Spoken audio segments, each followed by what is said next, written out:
This program is designed to provide general information with regards to the subject matters covered. This information is given with the understanding that neither the hosts, guests, sponsors, or station are engaged in rendering any specific and personal, medical, financial, legal, counseling, professional service, or any advice. You should seek the services of competent professionals before applying or trying any suggested ideas.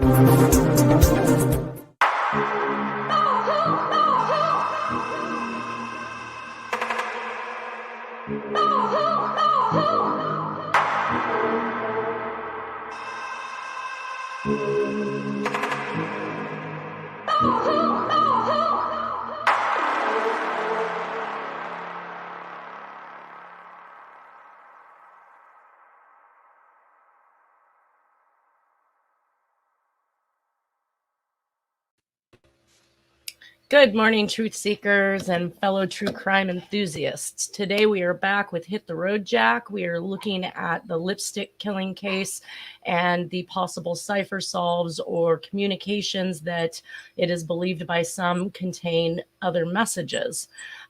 Today, as I promised, we're going to have Harriette Sucher today with us looking over these communications. I've put up this first slide here so that I can show you what she's going to be talking about. This is a set of code keys that was sent to a Detective Lynch, I believe in the Fairfield area, in regards to the Zodiac. But I just wanted to show these code keys before we jump into the ciphers. So without much ado, I would like to introduce Harriette Sucher, which is the person who's going to be speaking primarily on these cipher solves and how she got involved with this case. So here is Harriette. Good morning. How are you? Doing fine. Great. I thought you were going to call me Cat's Eye there for a minute.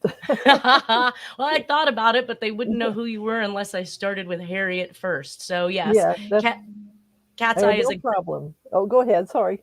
That's okay. Cat's Eye is how I was introduced to her on Dennis's message board, a forum that he had for the Zodiac killer, and that was her screen name. So I will probably inadvertently refer to you as Cat's Eye as we go throughout this. You've done that before. You'll say Cat's Eye. You've done something like this similar. Come on, you know better. And then I'll say Sweet Cheeks.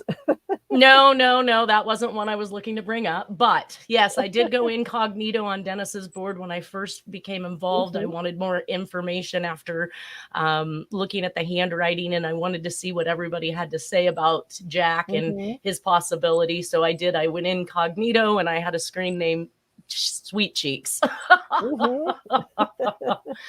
Well, we are back at the lipstick ransom note that was left on Susan Dagnan's bed. And this is where we're going to start with Cat's Eye in regards to some of the solves. Now, I am not a cipher person. I do not decode things, but everybody seems to have their favorite decoder when it comes to their favorite suspect. So my favorite decoder, obviously, at this point is Cat's Eye. Some of the reasons why I've actually put any weight into some of the solves is that she has actually been able to come up with solves that indicate the person who is next. That's been a big theme in the Zodiac case. Yes, that I've been trying to figure out how they knew who was next based on the communication. So Harriette, how did you get involved? Yeah, it started out basically around 1995. Where in San Francisco, it was a big, huge story saying Zodiac's alive and he's in Boston because Zodiac was sending cryptic communications to the Gardner Museum. So I said to myself, I remember I saw something as a kid in 1970. So, and I saw a different person than other people thought it was. I saw a young man. Anyways, I started researching what I thought I remembered I saw, and I felt that I did really have some connection to the Zodiac ciphers, and so I started researching them a lot in mid-1990s. Then by 1998, I saw the show on the Zodiac Killer, which was America's Most Wanted with Tom Voigt as So I saw that show, and it was December 28th, 1998, and he was the webmaster for the hit ZodiacKiller.com. So I joined, I think it was January 1999, and I was very adept in understanding, and I was the cases, but I was hoping that I could crack them because I've been doing anagrams and word puzzles since I was 7 years old. So um, Dennis, a year later, Dennis joins as Kenny Kilgore, and he really had something. And every time he would say, "Come on, Tom, you know the FBI backs my stepfather, who's still alive, as it." And then he would put links to, even though he was anonymous, he would put links to the shows that were being done and newspaper articles on this latest development of the real Zodiac possibly discovered. And if you sided with Dennis Kaufman, Kenny Kilgore, you were kicked off the message board. Do you find that a lot of people come in incognito in this case? At first, yes, and you wonder who they are, but you know, but for Kenny Kilgore, he had something. I could feel, and so I would side with him, and we'd both be kicked off or beat up online for 3 or 4 days, and then be let back in. And That's kind of that a told running me, that's kind of a running theme with Tom Voigt's board, isn't it? If you don't agree with him, then he kicks you yeah, off. yeah. if If you didn't if you're agree it was Arthur Lee Allen, you weren't really welcome there. And I said, it's I not Arthur Lee Allen. I see that he has a lot of people up there as plausible suspects. I don't know if he wants to keep the pool that far open, but yes, I do find that if you don't agree with him, that you were a victim of what I would call his trolling. Not only would he Oh, kick you yes. off, yes, but he would contact you by email or bash you or speak badly to you, develop Hmm. websites about you. Like, yes, this man thinks he's got a ring on this, but I think the ring is just to keep everything in a circle so it can't be figured out. Well, for me, that's why I would say about a year after being in Dennis Kaufman's The Real Zodiac Killer message board, I felt, they seem to know everything about me. I might as well just say my real name instead of Cat's Eye. And that gave support for Dennis. He felt really good about that because it seemed you, me, and anybody else who was real on Dennis's message board, which was few, um, made him feel like he had some real support and hope in closing. His main case was to identify who really, I mean, not identify, he knew his father killed, or stepfather killed his mom. But he wanted closure. And then he also found out many other people needed closure in trying to understand why their daughters, why their sons, what happened. So that's, what Right. I said. I'm just So going to what use my real name. So when did you get involved with Dennis's message board? I tried to get involved in November 2008. I started trying to join, and it took me 4 months. I was trying to join. I even contacted his then good friend, Tina Long, and I was exchanging emails with her so she could forward them to Dennis what I knew what was the truth and what wasn't, just to try to help support him. But finally, I got involved in April of 2009. Took that long to get on his board. Yeah, and Dennis quickly, he told me, he said just because some of the FBI agents he was working with was trying to screen out all these horrible trolls that were they were also trying to understand why is this happening to Dennis Kaufman. Right. So, Right. so then they cleared me, and then Dennis cleared me. Perfect.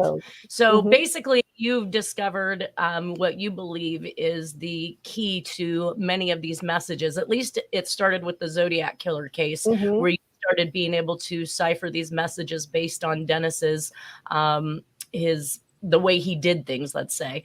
So what Mhm. were some of those ways that he ciphered messages? Um, I noticed it was the common thread was anagramming. So even if you had just a simple sentence, sometimes it was just an anagram. But for me, how I discovered what the code keys, how they're going to work, was actually watching The Hunt for the Zodiac Killer, where they said they thought that the 340 was a chessboard cipher.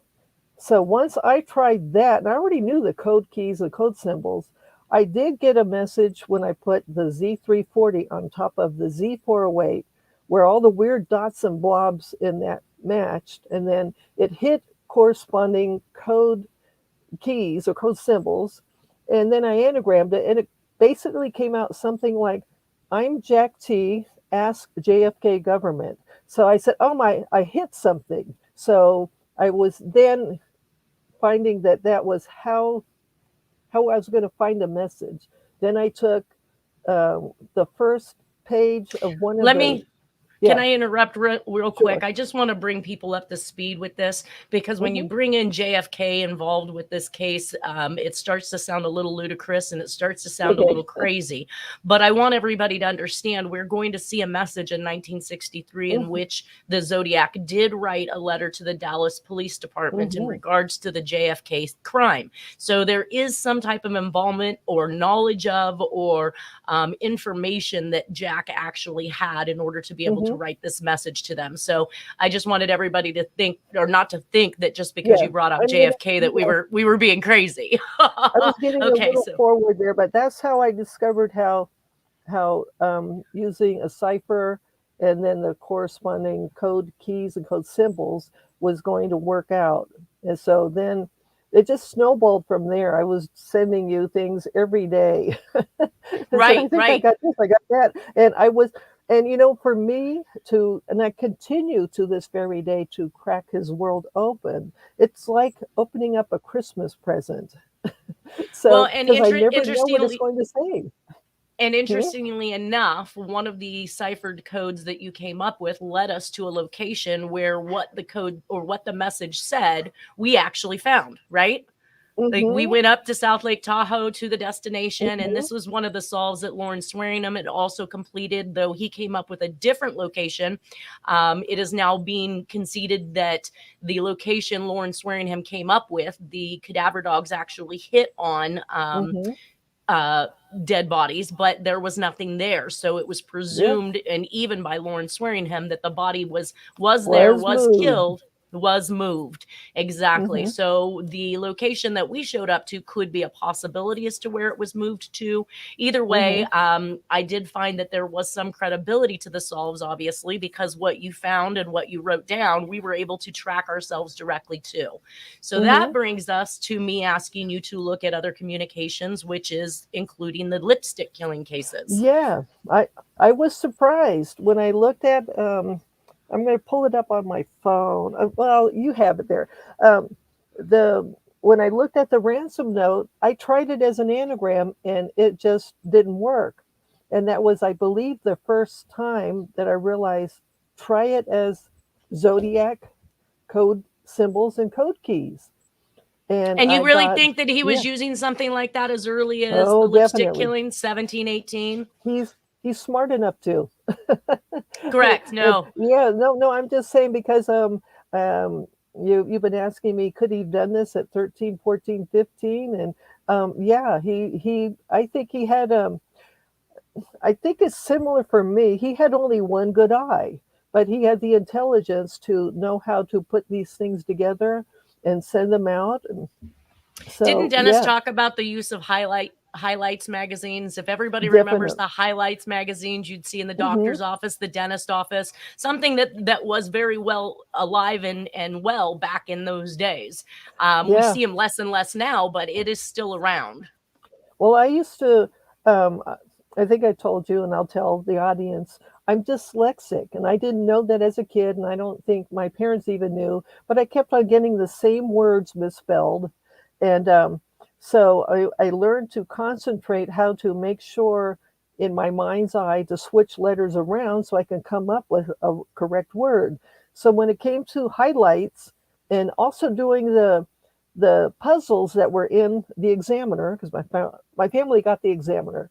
I would do the word puzzles, and had no problem, and I would crank them out fast at 7, 8, 9 years old, 10 years old, and yeah, definitely the highlights magazines. I'd have my pencil, just work them out very quickly. So I didn't know until later on when I was trying to understand how can I do this? What gives me the gift of this ability? And I found out in the 1940s that especially in Britain, they found that some of the best code breakers were women because they can multitask, but also anagram because they were dyslexic.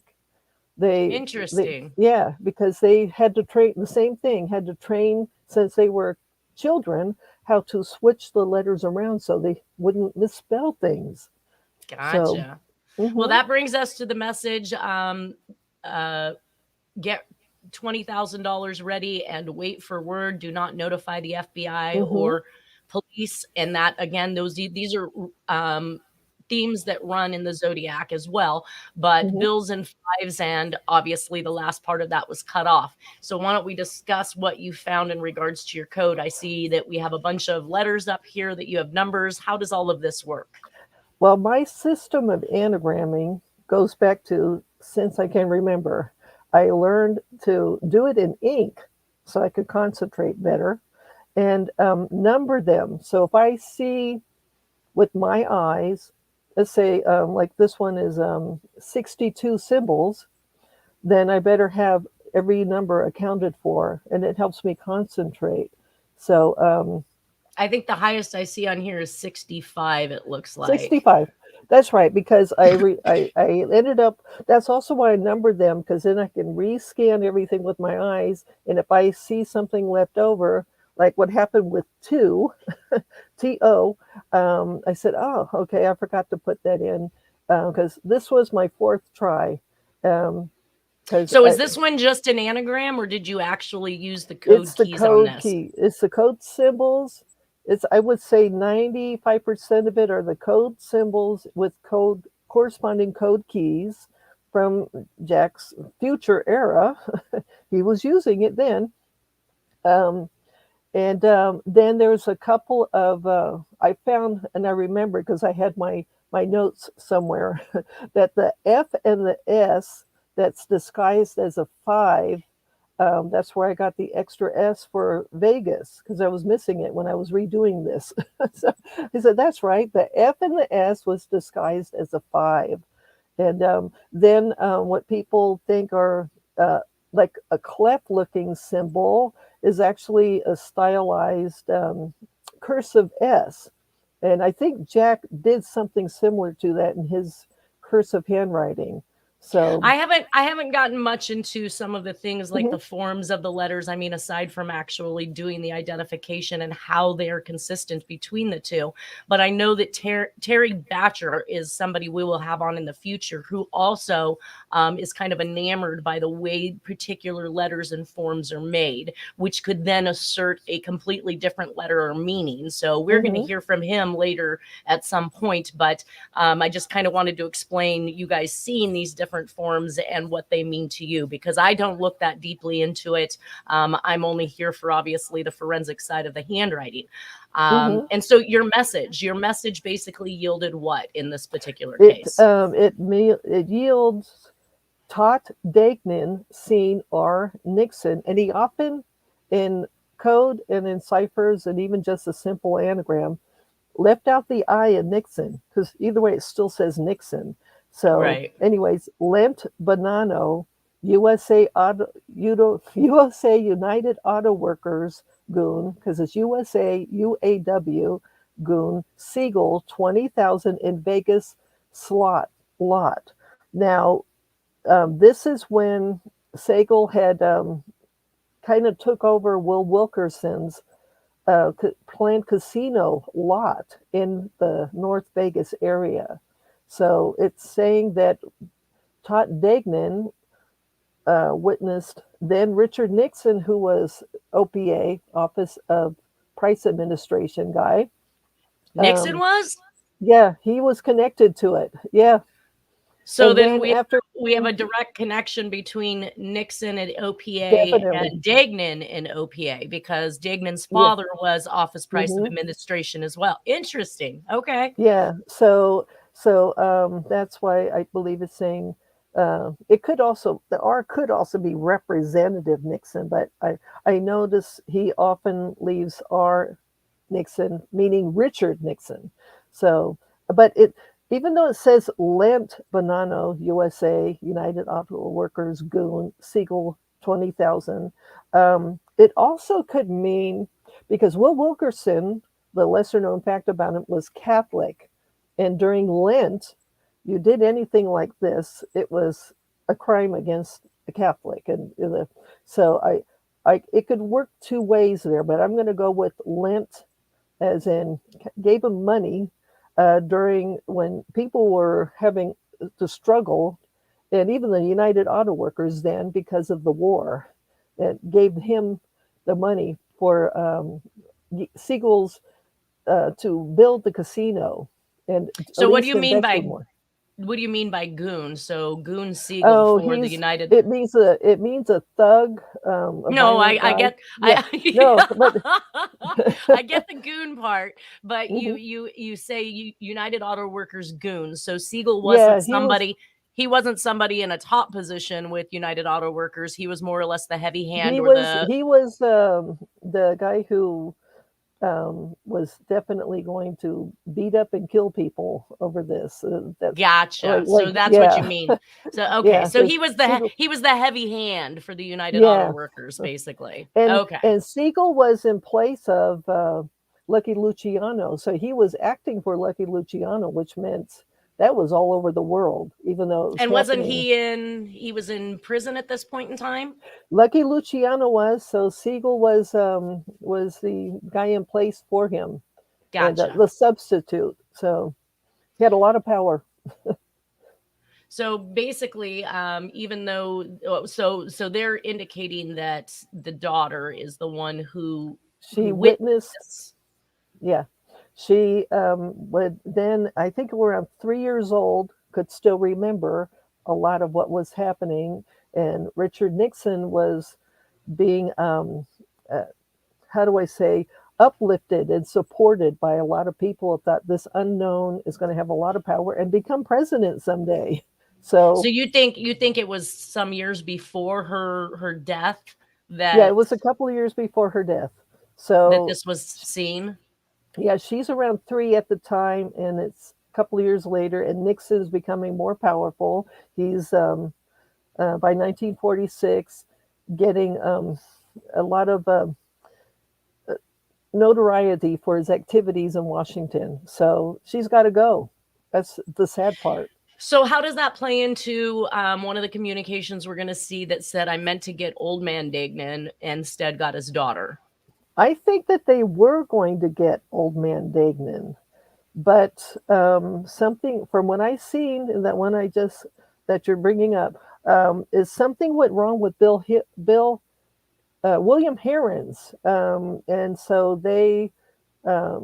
It looks like he was working with a number of people. Jack was, and he's giving out the communications, but something went wrong, so they decided to throw Harrance to the wolves. And it looks like Harrance was yeah, we don't want to get too far ahead, but I think that's fine, because at first I just thought he was a victim of this entire thing as well. But we do know that he had a letter that was found on him while he was in jail awaiting sentencing and everything else, and he indicated it was some type of homework project that he was working on. But it does allude to other people in the group. It appears that it was written to Hirons, not that Hirons was writing it in first person, and it does indicate there are other people involved like George, and the letter says Jock, but I'm thinking it's Jack, and they've obviously, you know, with all of the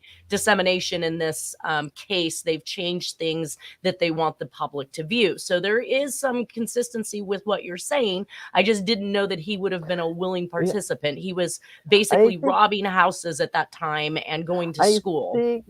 I think from what I'm piecing together is that, because it always made me wonder, why did they use the new CIA's new protection? Ooh, let's get to that. Children. Yeah, Why did Yeah, they let's do get that? to that one first. Let's see what we've got next in the presentation.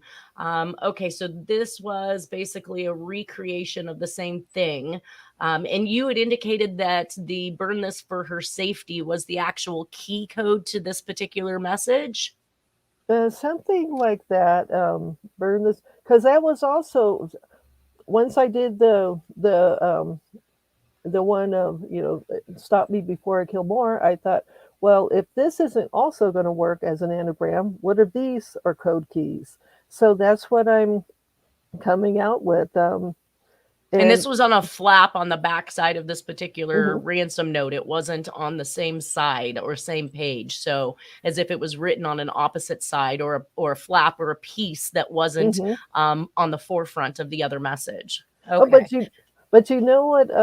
You're reminding me. The reason why they did things like even what I'm doing on paper and pen and pencil was it was sending a message, and after you sent the message, you burned it. If it's sending. Right. So yeah, burn this for her safety. But I'm noticing, and I've seen it several times, that Jack in his world is spelling Susan. It's supposed to be Suzanne, but that tells me he's listening and hearing somebody else with kind of an accent that doesn't say Suzanne and calls her Susan. So it even comes out as Susan now, Susan now. And so then it says, got a GE girl, Susan next. But I think she was So probably at this point briefly alive, but what was is the deadly. connection? What is the connection between Giancana and all of this? Because I see that you had written in here that there was possibly a connection to the mob with one of these individuals. I've contended that some of these individuals were likely hits. Others were to make it appear as though it was random. And there is word that I was reading about Josephine Ross. She was trying to start up a restaurant. And Mm-hmm. some of these things that these women did back in these days was to borrow money from the mob, open their Yeah. business, and then give them a way to launder their money. And if they didn't uphold or pay back, then they found themselves in trouble, correct?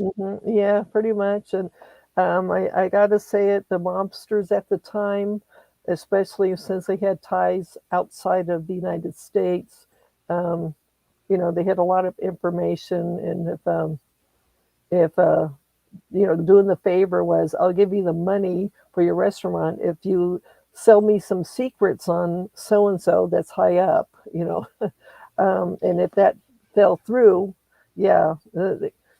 And what I'm seeing Jack's world is they're doing mob tactics to also, in a way, say, hey, we know a lot about what you're involved with. We'll just do the same as what you would do. Because the mob then were, cutting people's legs off, beheading people. Um, and we can go into disgusting activities, how they did things. You can just think of the movie The Godfather, and it's pretty accurate what was happening then. So, Well, and I do see that the message that was being sent using Susan Degnan was definitely a message that was wanted. mhm, The killer wanted to be known. Most of mhm. these people, most of these serial killers are not looking to describe where the body is found, assisting the police department in finding it. I mean, they're wanting to get away with this. They're not making communications with somebody so that they can be caught. Or I think that finding those body parts are indicative of what the mob was It was. doing to send that message to the individuals that they wanted to, which is imminent harm or grave harm is going to come to anybody who crosses them. Mhm. So And I it think that's correct. looks like whatever went exactly wrong with Herons, they just threw him to the wolves. And I think that's why, was I read it just recently again, just to get my mind back on track about the lipstick killer cases. They knew early on that they were going to send somebody to prison. So looks like Bill Herons was in on what was happening, and they were able to use circumstantial evidence. And I have a sneaking suspicion, since they use a CIA truth serum, that he was believed to be an agent who might have some information that he's trying to sell, which was worth a lot of money to our enemy agents. Well, and we do know that it did a lot of things by putting somebody in prison. It not only gave more sensationalistic stories, it gave the media something to continue and follow and talk about, including the trial of Hirons. It also, it not only sold many, many newspapers just based on the murders themselves, but the continuation of finding somebody and following that trial also continued to sell lots of newspapers as well. Yeah. That's where the Hearst, William Randolph Hearst comes in. He knew how to sensationalize stories, and people. Is that where the term yellow journalism came up? Yeah, it's it sold a lot of papers, and then it also helped shape people's minds. Like Richard Nixon was going to be a future president, so sensationalizing stories from Richard Nixon's district in California, which was a lot larger then. So definitely yellow journalism doing this. Wow. Well, we do have a few more communications in this. I wonder, and I do have them on there. Let me just brief the next ones, and then I'll let you go into the solves. So, So, for instance, Gould, which is actually the individual who is responsible for the Dick Tracy comics, introduced a malodorous, tobacco-spitting character, B.O. Plenty, with little significant complaint from the readers in the 1940s. However, the 1960s introduction of a crooked lawyer, Flyface, and his relatives surrounded by swarming flies created a negative reader reaction strong enough for papers to drop the strip in large numbers. This is just some backup information. Cat's Eye. I will get back on track here in a second. There was then a dramatic change in the strip setting, leaving behind the strip's origins as an urban crime drama for science fiction plot elements and regular visits to the moon. So we will be talking about these moon landing and other things and how those fit into the Zodiac. An increasingly fantastic procession of enemies and stories ensued. The Apollo 11 moon landing prompted Gould to abandon this phase. Finally, Dick Tracy was beset by the overall trend in newspaper comics away from strips with continuing storylines and toward those whose stories are largely resolved within one series of panels. And so this also leads into the Jack's fascination with the Apollo missions and the atomic bomb and all of these different types of things. In 1946, there was a writing that was found on a wood post. It was done in all block letter writing, which we will see more of this block letter writing as it comes about in the Black Dahlia cases, the D.B. Cooper cases, the Zodiac cases. And this one said, "Stop me before I kill more." So again, we have this more philosophy and this stop me that is going on. So all letters involved state that there will be more, which the writing on the wood post is similar to the desktop poem in that they are both on wood, and the suspect chose to write in a downward pattern using a different line for each word, which is almost reminiscent of that poetic style that we'll discuss with the Zodiac. The use of the capital B in the block writing is a style that Jack Tarrance, Sherry Jo Bates, D.B. Cooper, Black Dahlia, and Zodiac displays in their writing. The "Please Get Me" is equal to the Belle letter from the Zodiac, Black Dahlia, Susan Degnan letters, and more. We see the hyphenation usage again that we talked about in regards to the Zodiac, Scorpion, Jack, and many of these communications. And then the use of the circle I dot, which is, this is notated heavily in the Zodiac and the Jack Tarrance writings. So it did not shock or surprise me to see the circular I dot in the word kill. And the backwards 3E is also consistent with, or the epsilon E is consistent with Jack and the Riverside Phantom. So we also saw a paper bag that said, "Please get me." Again, I need to do some research on these, do some cross-referencing, but we do see the triple hump M that we saw in the writing on the wall in the "For Heaven's Sakes" message, and one of the few cursive samples of the killer's writing, because I think we don't see that again until the Atlanta, Georgia child killers. So that's in a nutshell what I have for that. And let's move into the cipher solve. So here is another one of your solves, Cat's Eye. Yeah, I wish I could have got it even cleaner, but That was when I did that during these time periods. I let the listeners know I was still recovering, and I'm still recovering from the Clayton fire. But I had no electricity then, so I was doing these outside in the sunlight and cranking them out as best as I could. But let me explain how I came up for the X, because it is saying. Hold on a second. I might have to get my phone out to see this. Well, I can tell you it says Siegel NNHAGRX short next. Well, the reason why I stuck with believing the possibility that the NH would be New Hampshire and Attorney General, because Siegel, through Bonanno, through his connections, through Lucky Luciano, has something going on there. And the Attorney General is probably either being harsh on them or, so that was my guesstimate. But the RX is Elizabeth Short, if I remember correctly, was perceived to have a drug problem. It might be a drug mule for a brief time, anything to, make some money for a while. And let me just explain how I came up with the X, because I had to refresh my memory here.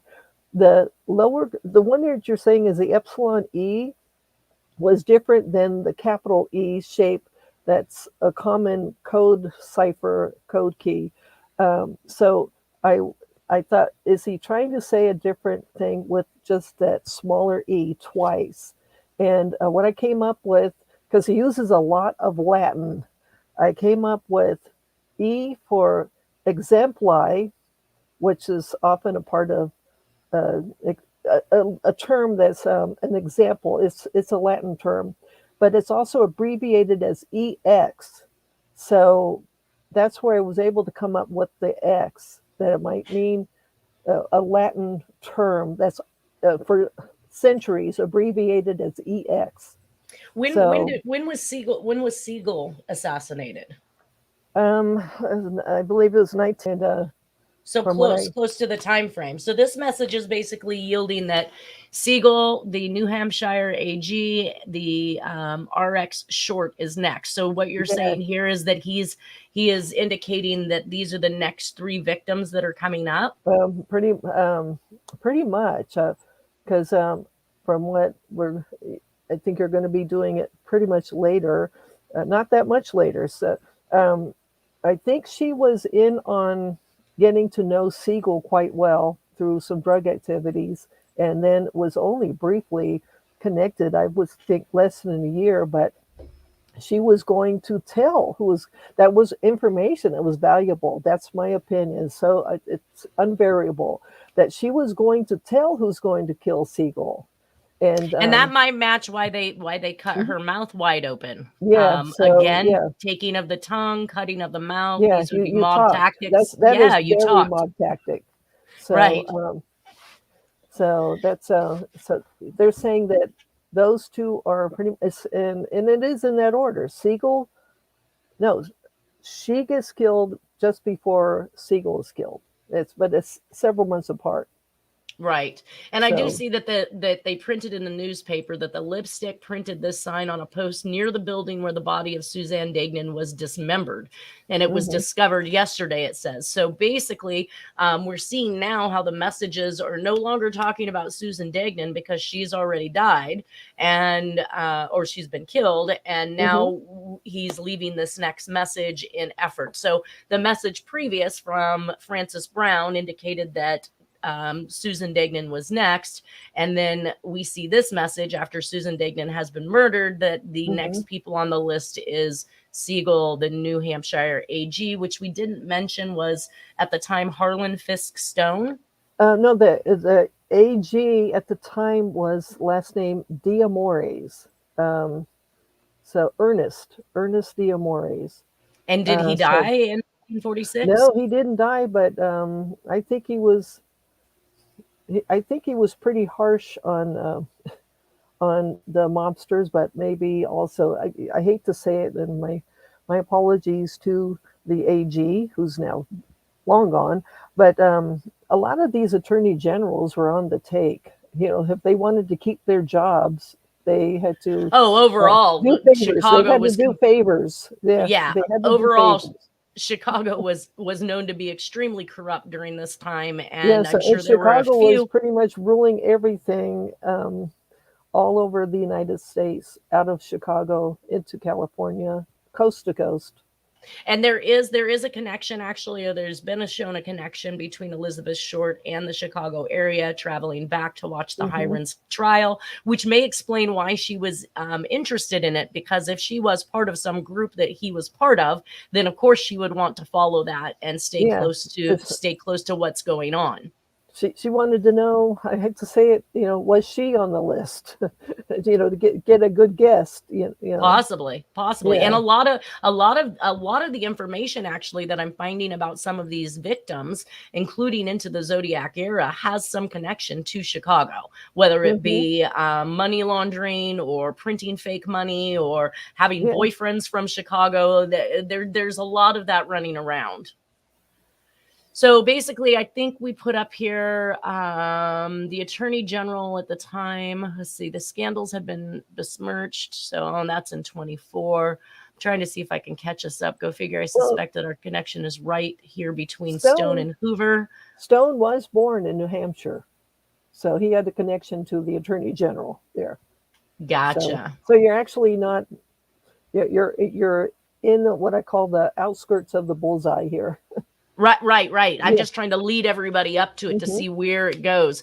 But it looks like the information that I had was that in 1924, he was appointed United States Attorney General by Amherst classmate President Calvin Coolidge, who felt Stone would be perceived by the public as beyond reproach to oversee investigations into various scandals arising under the Harding administration. These scandals had besmirched Harding's Attorney General, Harry M. Daugherty, and forced his resignation. In one of the first acts as Attorney General, Stone fired Daugherty's cronies in the Department of Justice and replaced them with men of integrity, which is interesting because I've now seen that twice, that Lucky Luciano housed his establishments with men of integrity. And now we have somebody saying this again.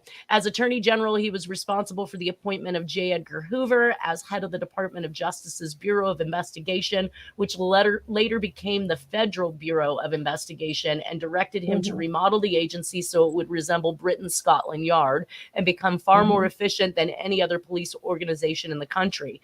And I'm going to note that as we hit the Black Dahlia series, that's when we start seeing that the killer is actually pointing his stuff in the direction of J. Edgar Hoover.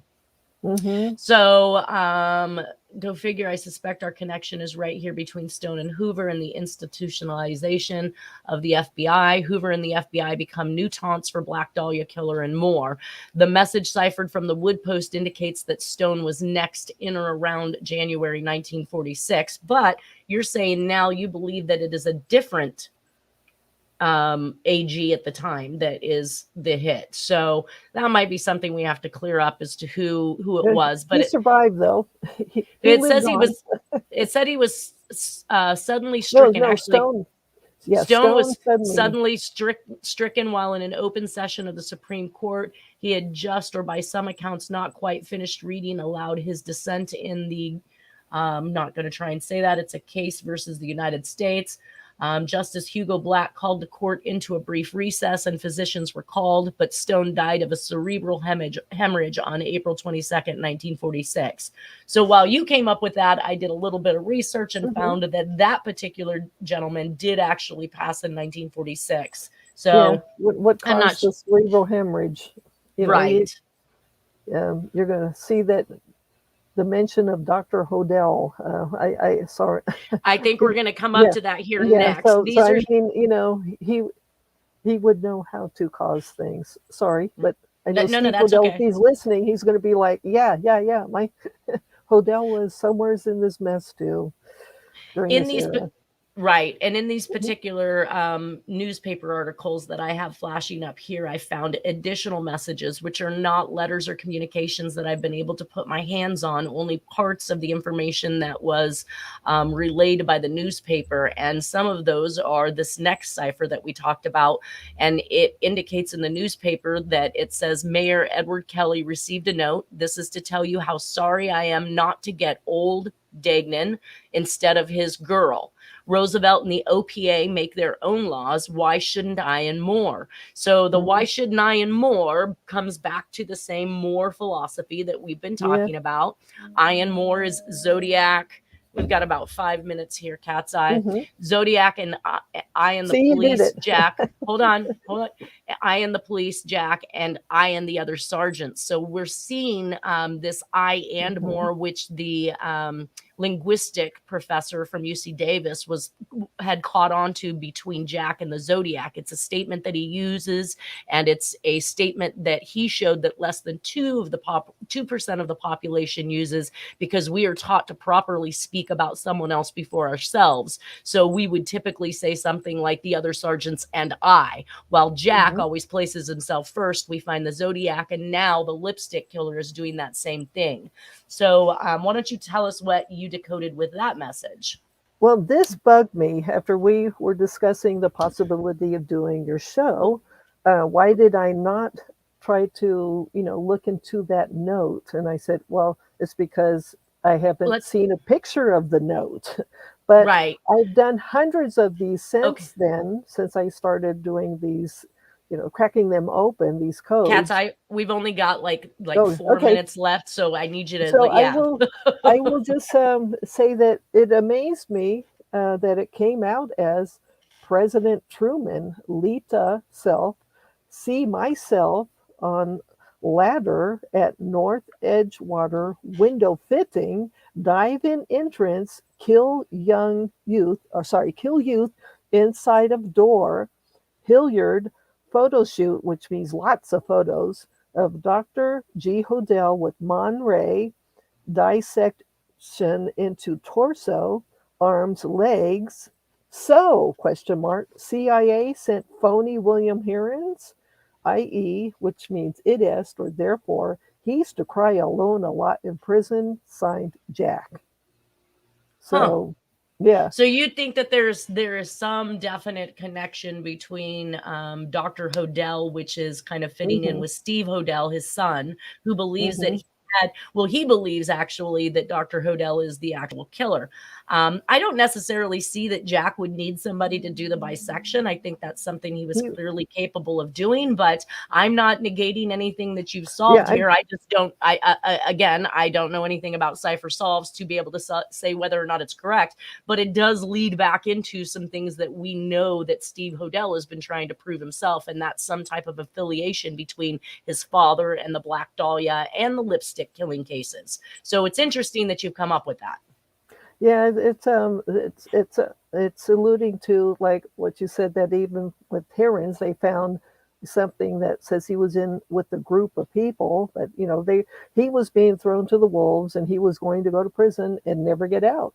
So and then you said Letha. I think, did you spell? Let me see how you did spell Letha with an A in it, and her name is spelled Letha. So I'm not sure if that A can be used in another place, but I did notice on the marriage certificate, it does not include an A, but I did see that Stephen Dewhurst did print her name in his book with an A, and I thought that's spelled incorrectly. I went back to the marriage certificate, and on the marriage certificate is just an E, no A. Now, that brings into another part, because I wondered often how Jack could be involved with these things and marrying Letha so early on in March of 1946, but if she is with him, that might conclude the fact that Letha and Jack met previous to the Dagnan murder. And if she happened to be with him when he did the kidnapping and murder, and she was aware of this, might also explain why she fell off the face of the earth and nobody can find her. Well, we've got 1 minute here. Is there anything Well, I'll just be really quick. When I was doing this one, which is recent, the second phase that I had was saying my girl, Lita self, saw this. So then when I realized I was missing the word prison, and I said, it's in sick in parentheses, then it came out Lita self, see Well, the myself. sick in parentheses was likely printed by the newspaper because they No, believe no, that they believe they believe that no. the word "ol" was spelled incorrectly, because instead of it being OLD, he used the Southern reference OLE, and so they printed Well, the this word sick in the implies the newspaper. newspaper connection, because these messages, even then, were being conveyed through the newspaper, and And I that believe was that's William Randolph Hearst's newspaper. I So, believe that as well. I do believe these mhm. messages were going through the newspaper. We're probably going to have to call that an end. Tell everybody to Okay, have a great week. Thank you, Harriette. We will have you back as soon as we can. thank you.